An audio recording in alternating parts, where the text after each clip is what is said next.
Saat ini terdapat 11.000 jamu yang beredar di Indonesia. Namun hanya 80 produk obat tradisional yang terdaftar di Indonesia sebagai obat herbal terstandar atau OHT dan fitofarmaka yang telah melalui uji praklinik dan uji klinik. Hal ini menunjukkan bahwa belum banyak industri obat tradisional yang berupaya mengembangkan produknya menjadi obat modern asli Indonesia. Mari kita tingkatkan penelitian dan pengembangan obat modern asli Indonesia melalui uji praklinik maupun uji klinik. Untuk itu, pada kesempatan yang berbahagia, saya mengajak para peneliti, akademisi maupun industri untuk bekerja sama melakukan penelitian dan pengembangan agar dapat bersaing dengan produk dari negara lain. Salah satu indikator pertumbuhan industri adalah kemampuannya untuk melakukan ekspor.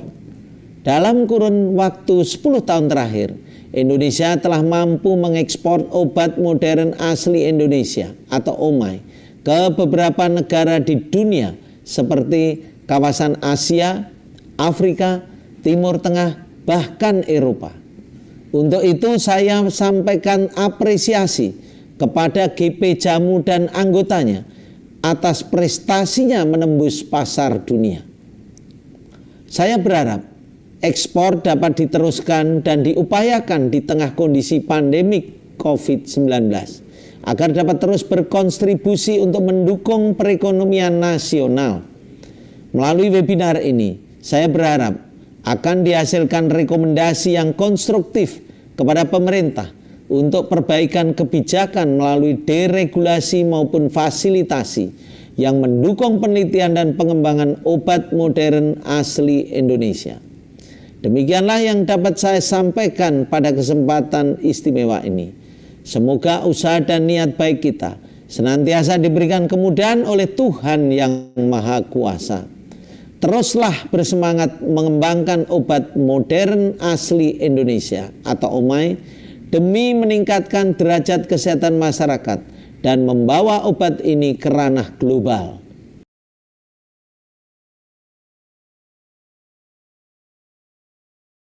Tanaman obat Nusantara menjadi sesuatu yang saintifik dan diaplikasikan dalam pengobatan di zaman modern di masyarakat baik nasional maupun internasional.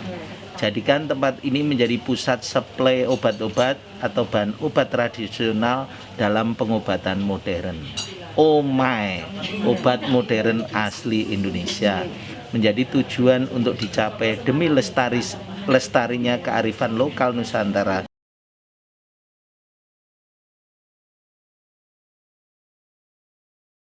Kita harus punya cita-cita obat modern asli Indonesia. Ya. Apa itu obat modern asli Indonesia?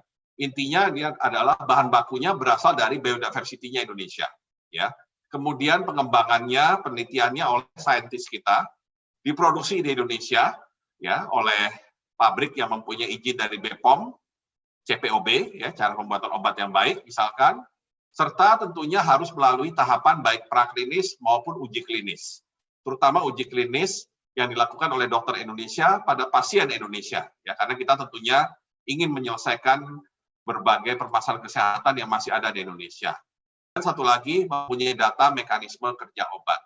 Nah, kenapa OMAI ini penting? Karena terus terang saat ini kita kalau soal obat untuk penyakit yang sifatnya tidak menular, non-communicable disease, dan juga penyakit menular, itu sangat tergantung pada impor. Yang import itu adalah bahan bakunya. Bahan baku obatnya kita masih import sangat tinggi. 95% bahan baku obat Indonesia diimport karena bahan bakunya dari kimia. Nah, tentunya kalau kita ingin mengurangi impor, tidak dengan kemudian kita juga mengembangkan kimia, meskipun tetap perlu mengembangkan kimianya, tetapi justru kita harus cari substitusinya. Substitusinya dari bahan kimia itu adalah bahan herbal. Dan bahan itu kita miliki. Problemnya adalah riset kita belum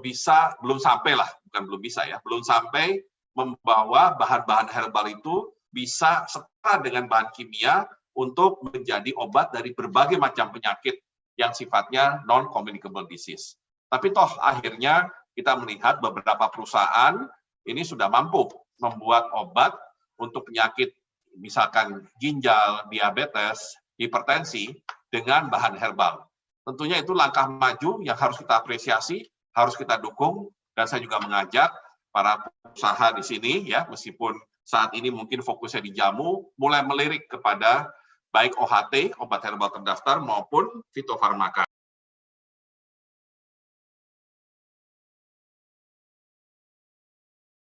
Dexa Group menerima kunjungan kerja Menteri Perindustrian Indonesia Agus Gumiwang Kartasasmita untuk meninjau Pusat Riset Obat Modern Asli Indonesia atau OMAI di Dexa Laboratories of Biomolecular Science, Cikarang, Jawa Barat pada Rabu 11 Maret 2020. Menurut pandangan saya, Dexa Group ini merupakan salah satu pioneer. Ya, kenapa? Karena Dexa Group satu dari hanya sedikit, ya bukan sedikit, sedikit sekali bahkan, dari industri farmaseutical yang juga melakukan kegiatan riset. Dan dari sebut saja struktur industri farmaseutical yang salah satunya adalah herbal. Dexa Group ini merupakan satu leading sector, ya, dari industri farmaseutical yang base-nya adalah herbal. Dalam kunjungan kerja kali ini, pemerintah mendorong percepatan substitusi produk dan bahan baku impor industri farmasi dengan memprioritaskan pengembangan obat modern asli Indonesia atau OMAI.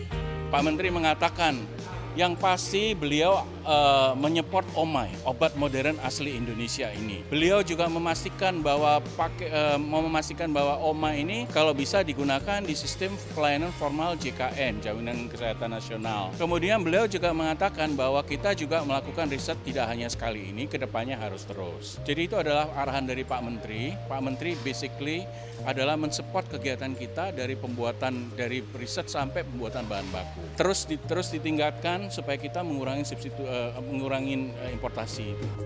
Dexa Group akan terus berkolaborasi dengan pemerintah untuk percepatan penggunaan produk bahan baku dalam negeri ke dalam fasilitas kesehatan di Indonesia.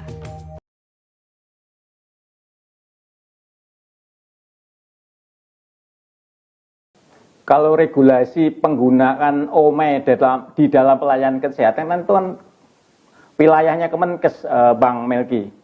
Kalau itu kami sudah bicara, Mas. Karena jadi sudah bicara, malah sudah dengan BPJS Kesehatan juga kita sudah bicara. Tentu karena COVID, jadi kemudian ini belum bergerak. Tapi yang tadi disampaikan bahwa ada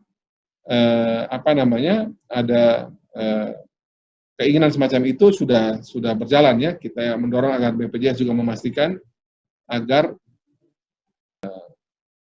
masyarakat ataupun juga di pelayanan dan sistem jaminan kesehatan kita juga penggunaan obat tradisional bisa berjalan.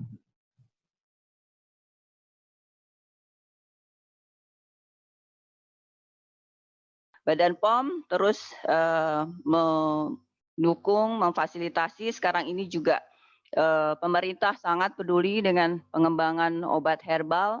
Ya, kita tingkatkan jamu menjadi obat herbal yang kita sebut sekarang istilahnya obat modern asli Indonesia, ya. Kalau di Badan POM itu namanya fitofarmaka, salah satunya, ya. OMAI itu ada obat herbal terstandar juga, dan ada obat fitofarmaka atau obat dari bahan natural atau herbal yang sudah melalui uji klinis yang dikaitkan dengan aspek keamanan, mutu dan khasiatnya yang sudah diuji kliniskan pada manusia, sehingga bisa kita membuat klaim yang menunjukkan adanya aspek pengobatan tertentu. Itu kita ingin dukung terus pengembangannya.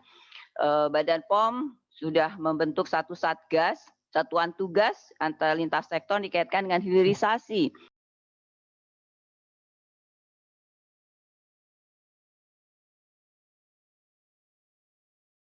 Nah, saya ingin masuk ke Ibu Dita ini. Tadi berapa kali disebut oleh dua pembicara sebelumnya tentang Peraturan Menteri Kesehatan nomor 54 tahun 2018 tentang formularium nasional. Mungkin Ibu bisa menjelaskan sekaligus mungkin paparannya tentang kondisi pengembangan fitofarmaka saat ini dan apa kendalanya, apa yang sudah dilakukan Kemenkes. Silakan Ibu. Baik, terima kasih Pak Wahyu, Bapak Ibu yang kami hormati. Mohon izin untuk menyampaikan apa yang selama ini sudah dilakukan oleh Kementerian Kesehatan. terkait dengan pengembangan OMAI, dalam hal ini obat herbal standar maupun fitofarmaka, sebetulnya Kementerian Kesehatan sangat mendukung dalam pengembangannya, baik di sektor hilir maupun di sektor hulu. Di sektor hulu kami sudah bekerja sama dengan berbagai pihak, salah satunya juga dengan Kemristek untuk melakukan pengembangan obat herbal maupun fitofarmaka yang memang dibutuhkan. Kementerian Kesehatan sudah mengeluarkan Permenkes 17 tahun 2017 yang merupakan turunan dari Inpres 6. Dalamnya sudah jelas apa yang ingin kita kembangkan terkait dengan pengembangan herbal terutama. Nah, kemudian di sektor hilir kita juga sudah sangat mendukung pengembangan penggunaan OMAI ini. Bahkan di beberapa rumah sakit klinikal penggunaan obat herbal ini sudah sangat disarankan, termasuk juga di kementerian untuk kantor pusat, kemudian dinas kesehatan maupun UPT lain yang berada di bawahnya. Intinya adalah walaupun sekarang belum masuk di dalam Fornas, namun Kementerian Kesehatan telah mengeluarkan beberapa regulasi yang memungkinkan bahwa OMAI tersebut dapat digunakan di fasilitas pelayanan kesehatan primer, dalam hal ini puskesmas. Dan juga kita sudah mengeluarkan peraturan Menteri Kesehatan terkait penggunaan dana kapitasi untuk penggunaan OHT maupun fitofarmaka. Terkait dengan Permenkes 54 tahun 2018 mengenai penyusunan dan penerapan formularium nasional, memang ini isinya terkait dengan bagaimana cara kita menyusun Fornas dan bagaimana cara kita menerapkan Fornas.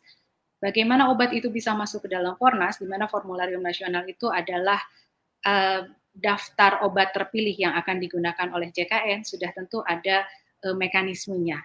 Mekanisme tersebut diawali dengan penyampaian usulan dari stakeholder, baik itu dari rumah sakit, kemudian dari organisasi profesi, atau dari dinas kesehatan dan sebagainya.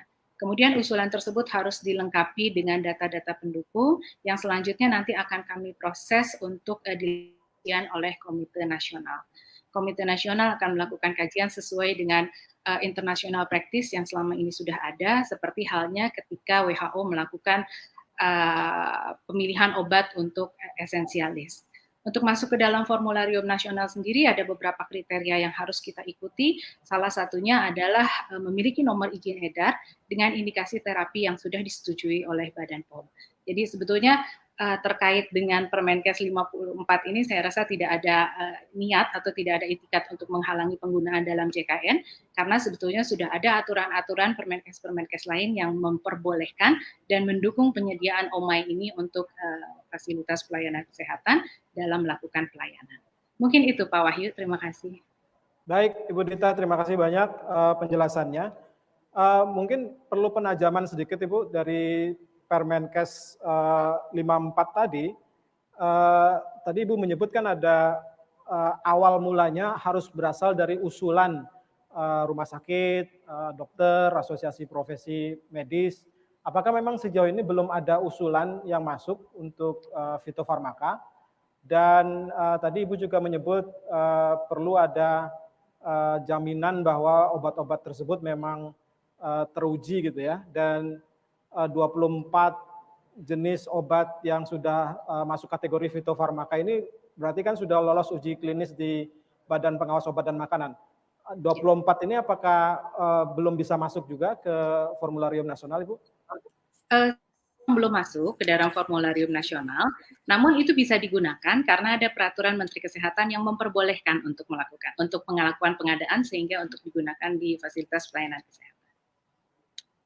Baik, jadi kalau dari Bu Dita sepertinya persoalannya lebih belum ada permintaan Ibu ya dari kalangan dokter.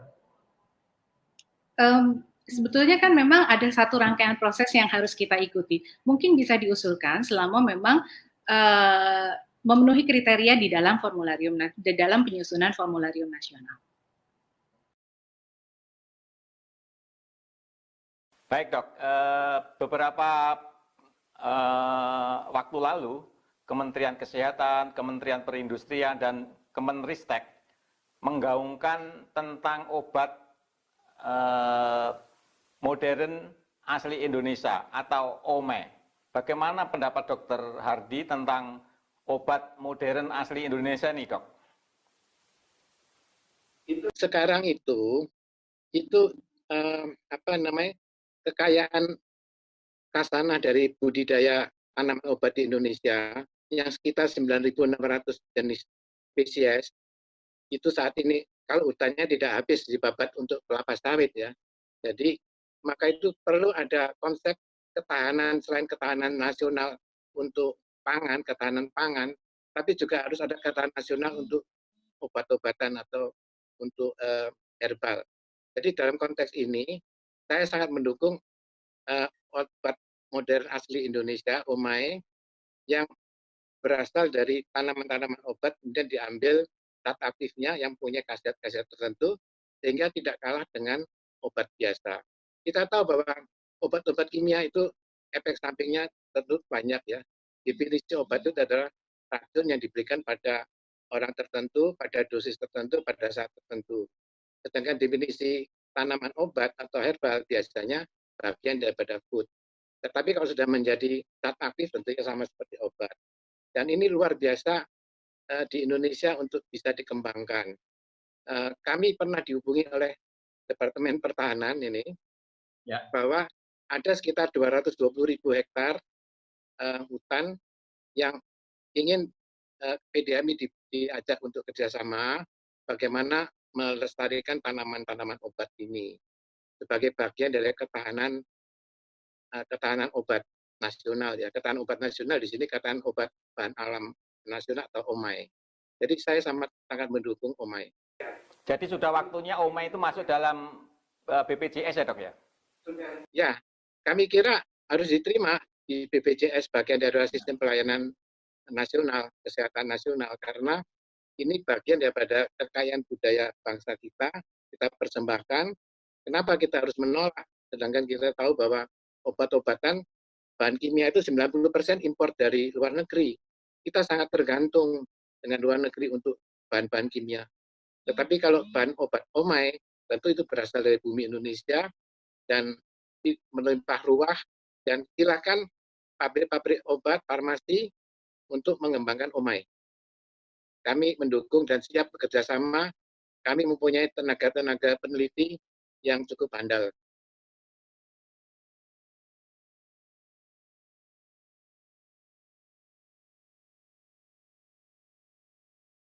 Sejawat dokter dan tenaga kesehatan, kami berharap bahwa PIT PDHMI ini menjadi satu ajang bahwa disinilah pergerakan OMAI harus tetap berjalan dan OMAI menjadi tuan rumah di negara Indonesia karena ini adalah kepentingan masyarakat Indonesia. Salam sehat, salam semangat dan selalu bahagia.